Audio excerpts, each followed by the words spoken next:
And I'm fairly autocratic in that I design the games and I'm the art director, and so what I like, but I would do because it suits me so well, is to actually be in complete control of all the elements.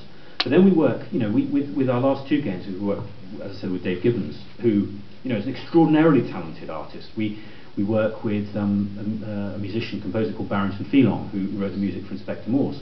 I look for the very best people that I can possibly have and work with them in a collaborative process. So, at our end of the market, it is much more about freelance relationships and friendships than it is about employment. And I don't think that's a bad thing, because we would always expect to pay somebody more as a freelancer than we would do as an employee.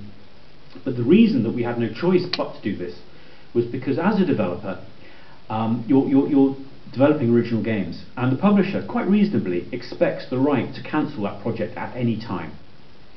Now if you're midway, and you almost certainly have no notice of it, so you have a team of 20 people working on a project, that gets cancelled, suddenly you have the overhead until you can get something new, which is absolutely crippling. And what became clear, this was about 5 years ago, was that actually we at 40 people were exactly the wrong size.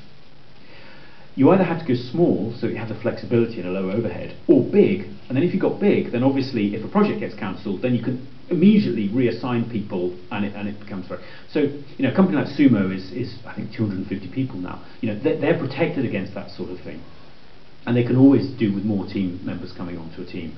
Revolution has gone in the other direction, but I think there are very, very few companies of sort of around about the size of 30 that actually can survive in today's market.